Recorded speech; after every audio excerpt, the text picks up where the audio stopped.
Well, after the Chris Armas news last week and the Greg Vanny announcement the week before, I think this week we've officially reached the dog days of the off season. But don't worry, still got plenty to talk about on this week's edition of Waking the Red Weekly, presented by Footy Talks. My name is Mitchell Tierney. Today on the show, we'll go through a grab bag of topics, including the Mls Super Draft, both the Canadian men's and women's national teams, and the Canadian Premier League as well. With all that being said, while we do have a show rundown today, we are more than happy to take your questions if you have them. So feel free to ask, interact, rant in the comments section, and we'll do our best to get through them or get to them throughout the show. But before we get into that, Jeff, Michael, how are you guys doing this week? Better than it is outside. Yeah, I was going to say, trying to stay warm. Yeah. I'm going to try and make the show run long, so maybe some of the snow will melt before I have to go out there and shovel it. But that's the hope. That's the hope. Not likely. I don't think at the moment. But while it is cold and while there is snow outside, we do finally have something to look forward to. Massive asterisks, of course, attached to all of this. As I love that you did that on the Waking the Red website for the announcement article for when MLS is supposed to return, as we all know. In today's day and age, there's an asterisk attached to everything. But for this, it might be more based on labor negotiations than anything to do with the pandemic, although obviously that remains a major factor. But let's go through the dates quickly here. February 22nd, that's when the start of preseason is planned for MLS. That'll be 6 weeks before opening weekend on April 3rd. Decision day, November 7th. Oh, it's not just the opening weekend. Please refer to it by its proper name, Mitch. It's been tagged MLS is back because that is a buzzword. Oh, of course. The AT&T MLS is back call to the field. And then decision day, November 7th, MLS Cup, December 11th. They are also hoping for the return of the much anticipated Leagues Cup, Campeones Cup, and MLS All-Star Game. I know our Martin Bailey is fist pumping somewhere at the return of the Leagues Cup, but everybody's favorite.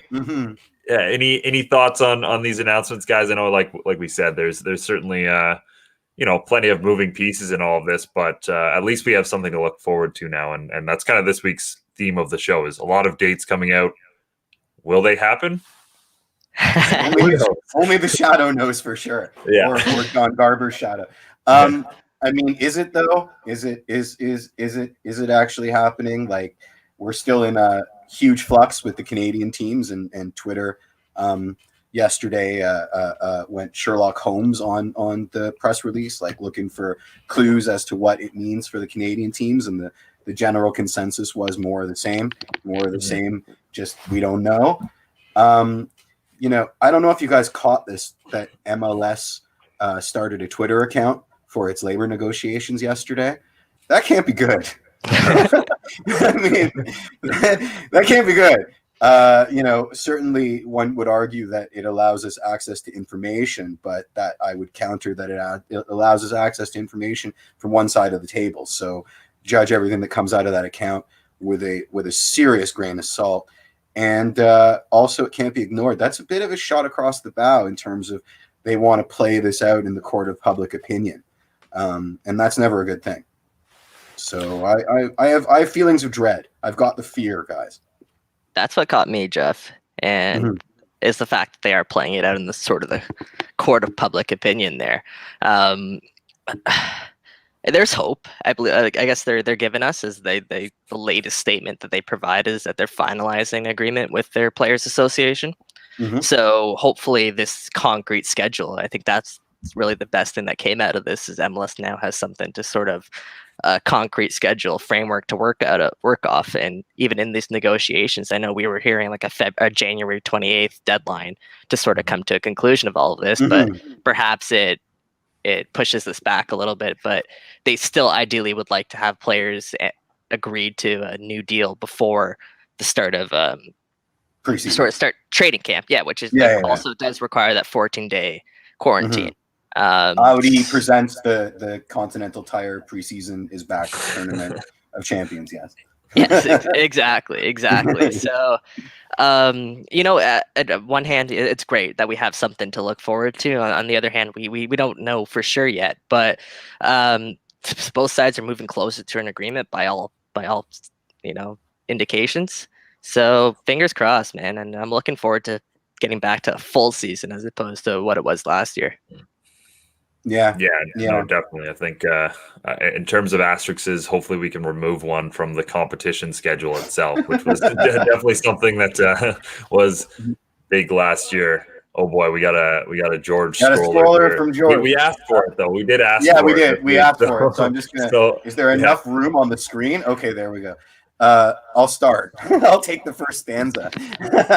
I wish MLS had the courage to follow NHL, pay the Canadian clubs forward in 21, and relocate the near border U.S. clubs to Canadian stadiums for a North Division for a month's round of matches. New England, Chicago, Minnesota, Seattle, and Portland, maybe. Your thoughts? I mean, the first thought is that NHL is obviously a lot more of a Canadian thing than MLS is, and you'd be asking those teams, as opposed to asking the Canadian teams to make a sacrifice, which seems to be the way to go here, you'd be asking American teams to make a sacrifice and play out of market. And I just don't see that happening. I don't think we have enough of a bargaining chip to do it. That being said, and again, I'm working through this as we go, the situation with COVID is a lot better here than it is there. So maybe. I feel like we're back at square one again. Like we had these conversations like 7 months ago where TFC were still trying to figure out when they were going to play. And I just feel like we're going to come to the same end result, and that'll be TFC setting up shop somewhere in the States, Montreal, obviously Vancouver as well, setting up shop somewhere in the States. And, Bill Manning left the door open to other possibilities besides East Hartford there in Rentschler Field. He said that they're considering and weighing all possibilities. So is Toronto FC going to return to the rent if they can't play at BMO Field next year? I don't think that's guaranteed. You have to consider, that is UConn men's football's home stadium. So if they're playing a season there, TFC obviously it'd be tough for them to coincide. So maybe they have to look elsewhere, or perhaps there's a workaround where they can play during the off season, the college football season. But regardless, there's some barriers again that we have to overcome here for TFC, and it's going to come down to the last minute again because there's too much unknown. There's just too much unknown. I don't think it's a bad shout, George, and I think that in terms of logistics, and also in terms of just the inescapable fact that Canada's been dealing with the pandemic a lot better than our neighbors to the south. I just can't see that many American teams, and this might just simply be ego or American exceptionalism or whatever the case may be, but I just can't see them agreeing to do that, because where are they going to train? Where are they going to set up? You're asking teams that played in market last season, and with warts and all, to suddenly pull an East Hartford and figure out their training and figure out where they're staying. And that, for a league that suggests that they lost $1 billion in revenue, asking the better part of the Eastern Conference teams to chalk up more revenue than when they don't necessarily have to. When, off the back of this labor dispute, you can see where it's all going, right? This season's going to be a mess. And I don't think clearer heads are going to prevail. I think, like Mike says, is going to go to the last minute, and then whatever happens sort of thing. Yeah, I think for the simple fact of, quarantines, that sort of thing, like I don't think the American teams would want to come up here because, I mean, you're looking at in the NHL, the whole Pierre-Luc Dubois trade situation. Like this guy's got to sit out, a good eighth of the season because he has to quarantine after being traded to a Canadian team. Like I think that whole thing just kind of makes this a non-starter. I'm not on hockey Twitter, so I'm guessing the response to that on hockey Twitter has been measured and perfectly rational, right? No, I actually do think people kind of understand that one. Really? Wow. Yeah. Color me surprised because he didn't get traded to an Alberta team. Right. I've just been following the progress of Tony D'Angelo's burner accounts, and it's been hilarious. Boy.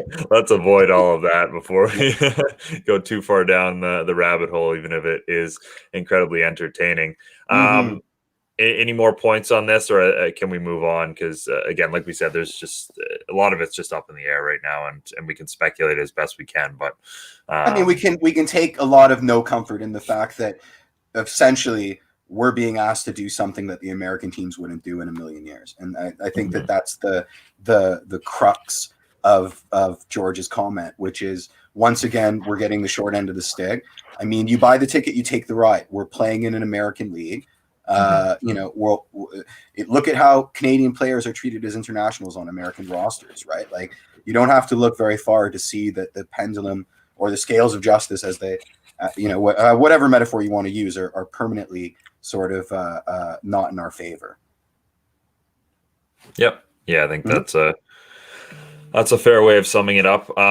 Let's move on to the MLS Super Draft, which happened this past week. You know, the Super Draft, an interesting topic as always. I think you know, certainly has been a debate for a long time in this league in terms of its usefulness and whatever. We will potentially get into that a little bit later. But Toronto FC did make a selection, 25th overall. Matt DeRosa, a left back out of the University of Maryland. They did have the 18th overall selection, traded down to 25th, got some general allocation money in the process. A left back, so that's a positive there. Fills out a organizational need, certainly, and by all scouting reports, a pretty decent one at that. Your guys' thoughts on the pick? We'll go through some of the other picks as well in a little bit, but you know, I think it's one that makes sense for Toronto FC, and you know, kind of what this draft is there for right now is to build out your roster. Oh, go ahead.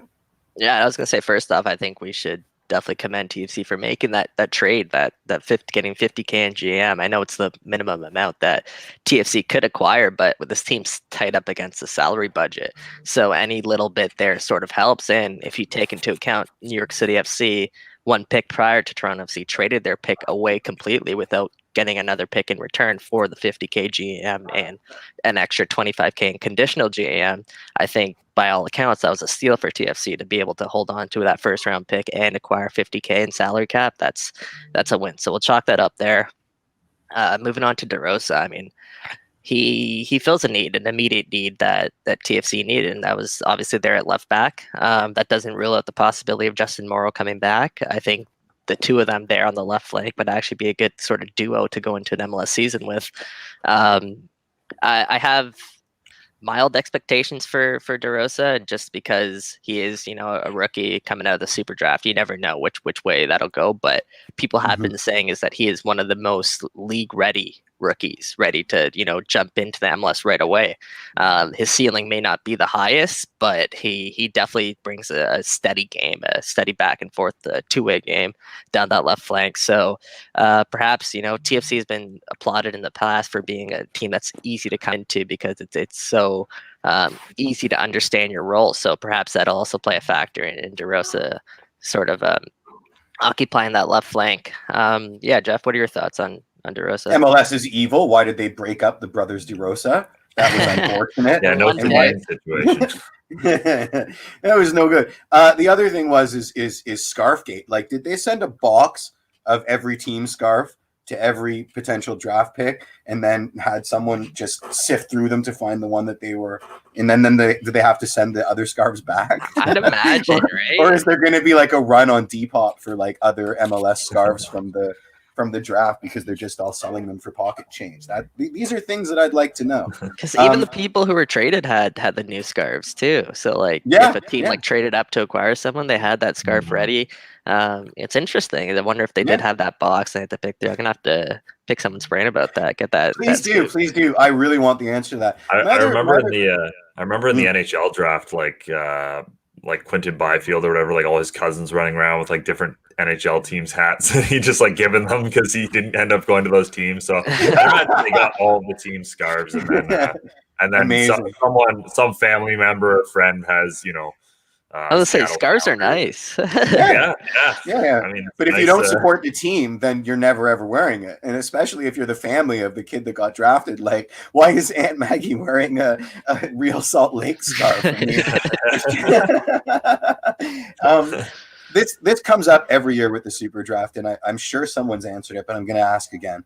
Why does college soccer have different rules than professional soccer? What is the advantage here? I mean, what's with the endless subs and all the different wrinkles in the college game? Why are they playing a different sport? I mean, it's not there. Yeah. I mean, if you like, minor soccer, amateur soccer growing up here in Canada, you have unlimited subs until I don't know, like till the semi-professional level almost. Yeah, I never played without unlimited subs, and I didn't play at the highest level, but I played high enough that you would think we would have limited subs.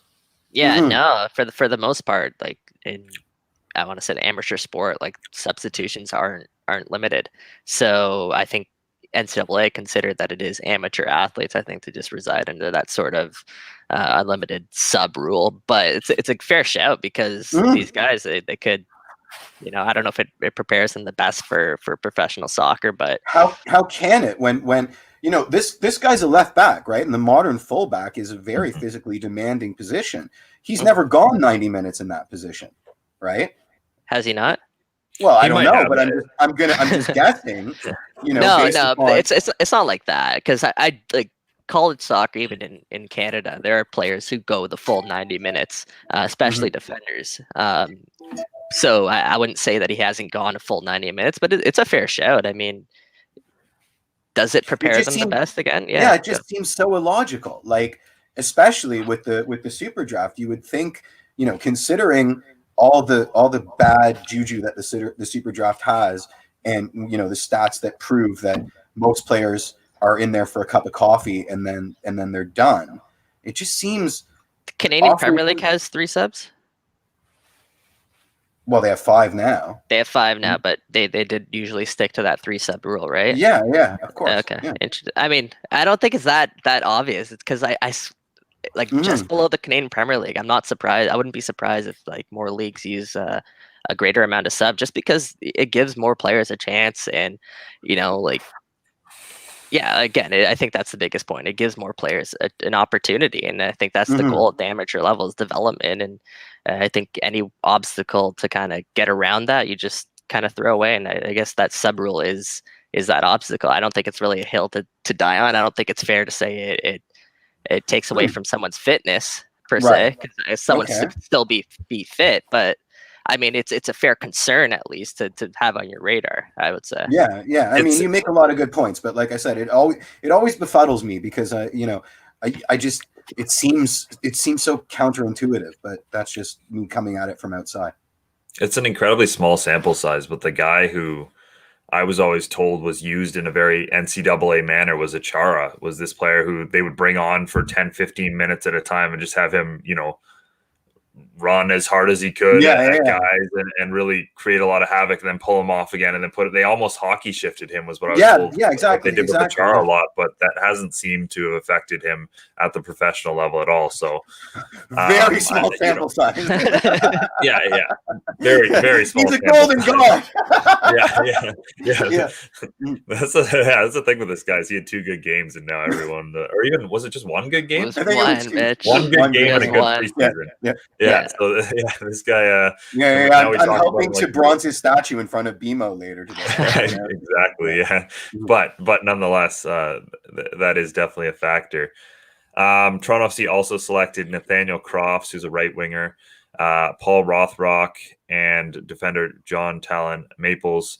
A lot of older guys. That seems to be something Toronto FC does, is they pick up guys who are just a little bit older than the university age, and I think that's in some ways kind of goes to your point where they're looking for guys who are more ready to step in and play in a professional environment, and maybe are getting passed over for their age. I think from the draft crop, it's just another couple guys that they can add to that roster and add some depth there in some positions.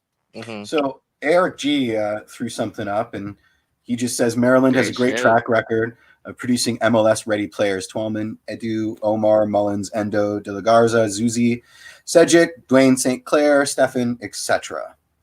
Something about that DMV area, eh? I feel like 2, 3, maybe even 3 of the TFC prospects came out of that DMV area, which is Virginia, Maryland, and DC, obviously.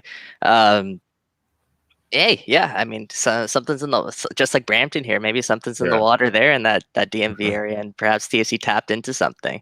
Good shout there by Eric G. I mean, TFC already have, Subasa Endo, I know went to the University of Maryland, and I think Patrick Mullins there and Omar Gonzalez. I feel like TFC had one more as well that perhaps went to Maryland there, and Yeah, I understand what that means now because it took me 5 tries when Eric tweeted turf, and I was like, "What's that?" And then obviously the Turtles are. Oh God, I lost my train of thought, but that has something to do with their university. I know it does. All right, moving on. I thought we only picked 3 guys up. I didn't know we picked up 4 guys. No, we picked up 4. The fourth was a center back. Okay. The name's slipping my mind right now, but I got Crofts Rothrock. I got Crofts, who's a right winger. So who cares about Piatti? We got a new. Yeah, I think Crofts can play across the front line. It's just more that I've seen from him is he seems a little bit more versatile. Just consistency was the biggest question mark with him, but he's shown promise and consistency when you're playing 5 minutes. I mean, I'm gonna bring it up forever because I still don't understand it. And then we got Paul Rothrock, great name, who's played at Georgetown with Achara at the same time. Actually, there was a YouTube clip of them, I think, assisting a goal to one another, and that was pretty nice to see them link up. Perhaps there is some knowledge that TFC tapped into Achara there about Rothrock. Oh, really? All right, so it's a terrapin. I don't like the Grateful Dead, so it's not in the back of my head constantly because of their record, Terrapin Station. I think that's the secret why people make that association so quickly is that they all love the Grateful Dead. Maryland's mascot, the Terrapin. Jeff, come on. All right, I'll never forget again. I promise. Until next week. We got a lot of Maryland fans in here, eh? Well. Big Maryland show. I think the last thing I wanted to touch on with the Super Draft is kind of the Philadelphia Union thing, right? They kind of just flexed on everyone and pulled completely out of the draft, and we're like, we'll just bet on our young kids. Which, again, I think it is a case by case basis. Philadelphia has a great academy. They've shown a good ability to bring in academy kids, make them part of their first team roster. I'm not saying that Toronto FC doesn't have a great academy. I think they do, but you're getting free players and you're getting a left back, which Toronto FC doesn't really have that player in their academy right now who's ready to step in. Why not get a guy who's played at a solid level, essentially for free? Take a look, see what this guy's about. And again, Eric G just mentioned them. There's a lot of good players still in the Super Draft as early as last year. I mean, St. Clair could be Canada's starter. Alistair Johnson. Alistair Johnson. Even the Canadian guys. John Buchanan. There's so many still solid I players. Personally, I think it was so stupid of them to do that. I understand I see social media message. I understand all of that. But with that being said, TFC acquired 50K in GAM and still kept all 4 picks. They accomplished the same thing that Philadelphia did accomplish, and they got to take a gamble on 4 players. I think it was pretty stupid of them and pretty early for them to jump the gun there. Oh yeah, I've saved that tweet. I've bookmarked it so that I can submit it to tweets. I hope one of those draft picks comes back and just buries on them, and I would love to see that. I mean, they've sold half their roster away, right? Like this is not the same team that won the Supporter Shield last season. So all that bluster, I hope it pays off for you, Philadelphia, because otherwise you got a huge bullseye on your back. And Philly has a good academy. They have a lot of really good up and coming prospects. Obviously, the 2 that they sold last season, Mark McKenzie and Brendan Aronson. But that being said, I'd put TFC up there right with them. It's not like Philadelphia has the best academy in all of MLS. They don't have any reason to be flexing like this. I think this one might come back to bite them. I hope Jeff, you are certainly the pettiest among us. I expect a full report at the end of the season. All the guys in Philadelphia Union it's bookmarked. It's bookmarked, baby. Let me tell you. Love that. Yeah. I can't wait to throw it back in their faces. Yeah. So definitely something to watch for coming out of this year's Super Draft is the Philadelphia Union. But let's continue on here with our grab bag show. As I said, let's talk some Canadian national team because they had a camp, didn't really go as planned. They had initially planned to scrimmage the United States in a pair of matches, but unfortunately that got canceled. They had some inconclusive COVID tests in the camp and decided, we're not going to risk it here. All those thankfully came back negative, but it ended up Canada playing an inter-squad game. Again, we got limited look at this, but the one standout player from that for me, from a Toronto FC perspective, was Jaden Nelson, who looked really, really good in that game. Again, playing against a lot of veterans on the Canadian side. had an assist on the only goal in that game to Derek Cornelius. And yeah, it's really positive for him coming into what I think is an important year, new coach at a position where Toronto FC don't really have a lot of depth. It is big confidence builder, and that's part of the importance of having a camp like this, is to give these guys, just a chance to play right now. And you guys get out of the house, just a chance to get out of the house, basically. I think. Go ahead. I think before the end of this 2021 MLS season, I think Jaden Nelson's going to be an everyday starter for Toronto FC. I think that the talent is through the roof with this kid, and he's growing. He's at an age where his body's growing a lot. And he's becoming more mature in his decision making. We saw at the Canada camp that first time cross was this weak foot, low driven right across the penalty spot. That's money in any league that you play in. Yeah. If you're able to drive a ball like that, again with your weak foot, like the defender's not really expecting that first time to come across, and you're able to find the ongoing attack. That's money, especially when you play with the likes of Josie Altidore, Denayo Akinola, the guys who crash the top of the box like that. Even Mullins. Yeah, exactly. Even Patrick Mullins, again, like if you can provide that level of service with also the potential of taking any defender on the league 1v1 and netting a goal on his own potentially, like again, the sky's the limit with this kid. I'm so excited to see what he's going to produce next year. I loved Schaff. I loved what Schaff brought to that scrimmage. And oh my God, did you see Noble Okello? Huge. Noble Okello is absolute unit.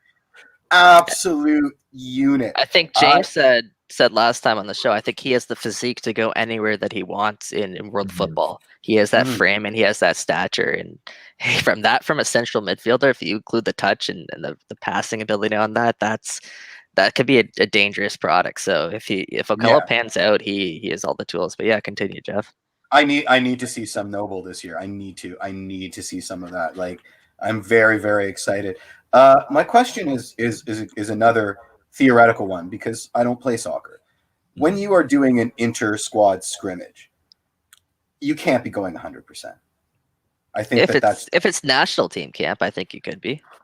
Aren't you trying not to get injured for something as inconsequential as an inter-team scrimmage? I mean, again, I'm asking, and so I think if at the end of the day, you're playing against the players and you're competing against the players in front of you for a spot on that national team. I think that's what it comes down to. Just from like in the past when playing at some pretty decent levels, I know scrimmages, practices would get intense because there is that competition within the team. So I'd imagine the same thing carries over with that national team. I still think that, and even just based off the highlights, I mean, I think people were still kind of going in. There was some hard fouls. I saw Ozo, I think, tagged. I'm not sure if it was Ralph Priso, but he kicked him pretty dang hard. So I don't think any guys were holding back there during that national team game, especially when there's spots on the line. Okay, fair point. Yeah, I'd say maybe mentally, like it's not quite 100%. Like these are still your teammates, so maybe you're pulling back that little bit, like in terms of the competitive nature and stuff. Like you saw some smiles and stuff, but like these were the games that were replacing the what was supposed to be games against the United States, right? So if you're John Herdman and staff, like you want your guys going as hard as they can to get properly prepared and to work on things like that. So, I certainly don't think they were holding back. Like this wasn't just a I know that they're teammates. I know they're teammates, but like, is Sam Piet and Jonathan Osorio going to hold back if they're tackling one another? I mean, they're right? They're not really the best of teammates. Oso and Cavallini are actually properly gunning for each other. So. Yeah. I think all three of those guys were on the same team, so hopefully they weren't tackling each other from a different perspective. But that's what I'm saying, right? Like it's a scrimmage, and some of these guys, have obligations to their club side, and I'm sure they don't want to go back to their clubs and say, well, I'm sorry I tore my ACL in 15 different places in a scrimmage, right? It's a risk reward situation. And there's my cat. Hi, cat. It's a risk reward situation, and sorry, my cat's distracting me because this is his first appearance. I was gonna say, his first appearance on WTR Weekly. That's huge. Yeah. Yeah, it's pretty Huge huge. debut. He's afraid. He's got stage fright now. Well, yeah. I don't know if I would try and win. To quote Tagwa's co-host, if I would be after winning all of my 50-50s in a inter squad scrimmage. But this is just me again. What's wrong with the word scrimmage? Gav is saying, or we just said it a lot. Scrimmage starting to sound really weird to you, Gav? Yeah, well, now that I'm looking at how he spelt it, I think he used like 15 extra M's, but there we go. We'll put it up there. Never 100%, but definitely intense. Also, please stop saying scrimmage. Well, what's the alternative to scrimmage? Inter-squad game. I don't know, red-white game. Anyway, I think we've probably exhausted the take on that. Other than I did want to say, like, yeah, the Schaffelberg Nelson stuff is promising because again, that's stuff that Toronto FC was missing a little bit last year, was that ability for their wide players to beat guys, and both those guys showed an ability to do that during this camp. So hopefully that continues going into preseason and hopefully next season as well, because certainly the more options Toronto FC have with that would be good. Let's switch national teams here. Talk about the women's national team.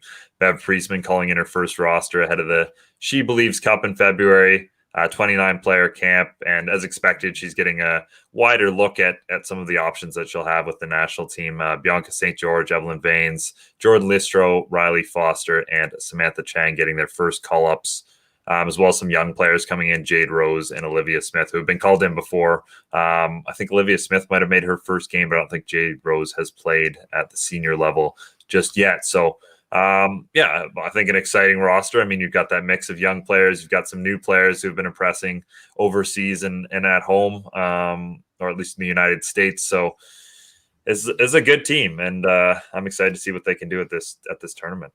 There's gonna be competition for those spots. It's gonna be a competitive group. I think 29 players were called into this training camp roster, and they have to cut it down to 23. And if you take a look at the names that are on that list, it's not gonna be an easy cuts. Obviously, you mentioned the 6 players who were first time call ups, but there's some talent there, even though they are young. And we'll go back to that adage that James was struggling with last week. If you're good enough, you're old enough. If you're good enough, you're old enough. So yes.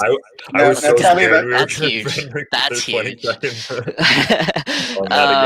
Yeah. So the likes of the Olivia Smith and Jade Rose there, like those guys, those girls they're talented, so I'd expect them to play some sort of role in the She Believes Cup as one of the 23 players. So then you'd look at around it, who else is there on that team, and there's not many names that you can take out of there that have become really household names over these past couple of years, because there's a lot of consistency in that lineup, and we're hearing about more of these names overseas with some of the biggest clubs, obviously with like Chelsea, Man City, PSG.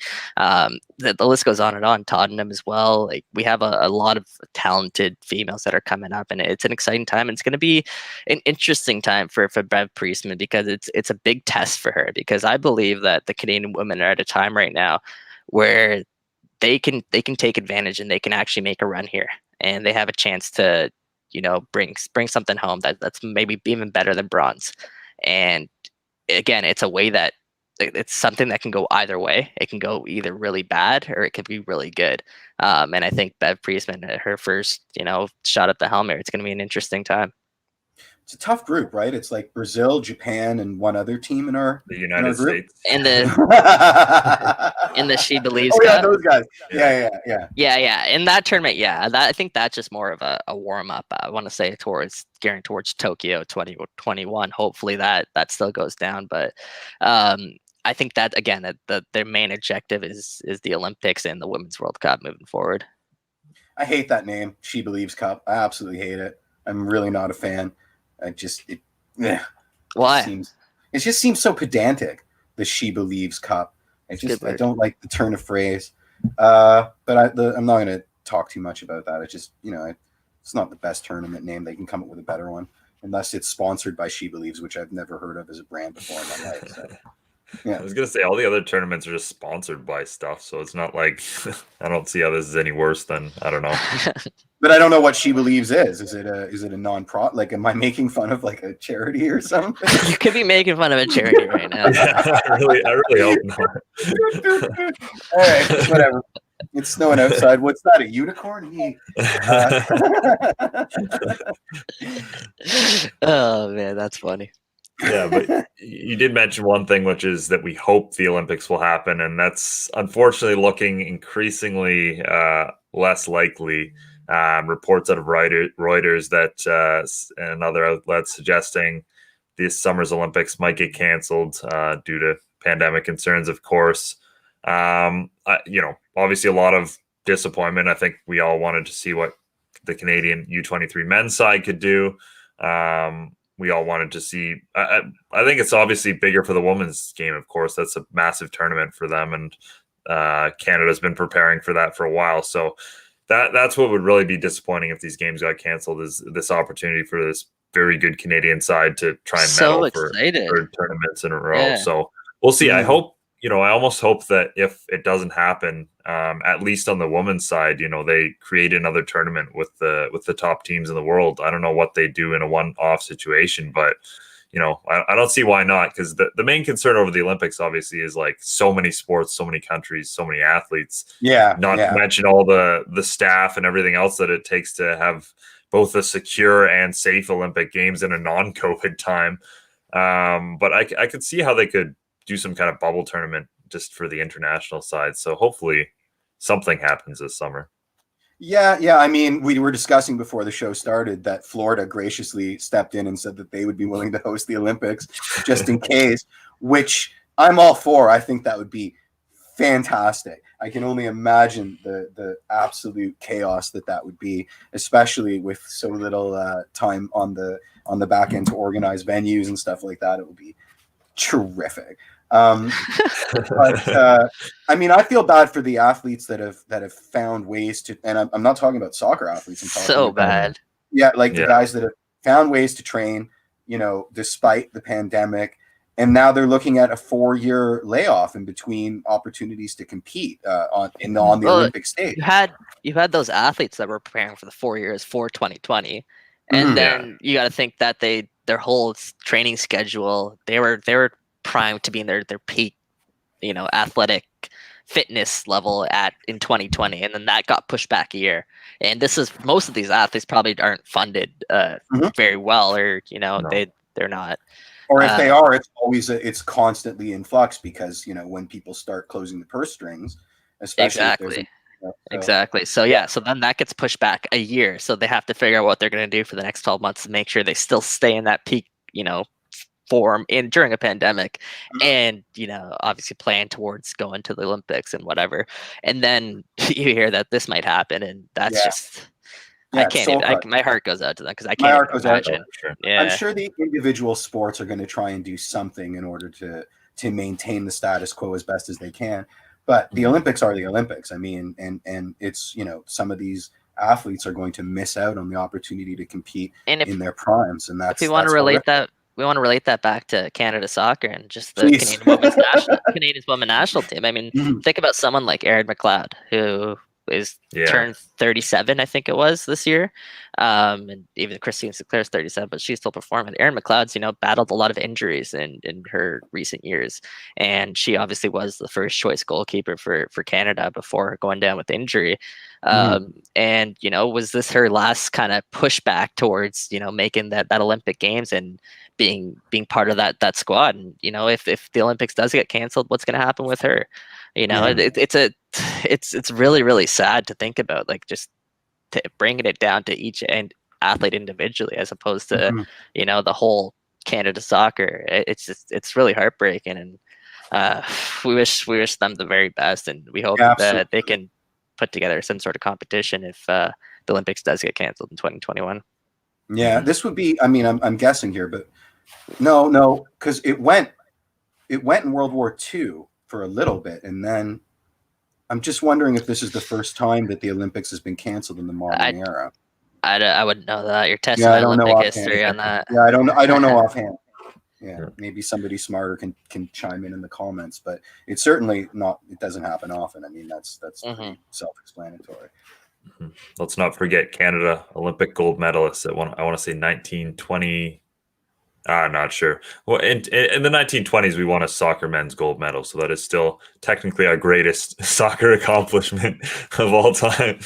My greatest Olympic accomplishment is the Archie or Betty and Veronica issue where they go to the Calgary Olympics and ski. That was a great issue. I don't remember that episode of Riverdale, but at any rate.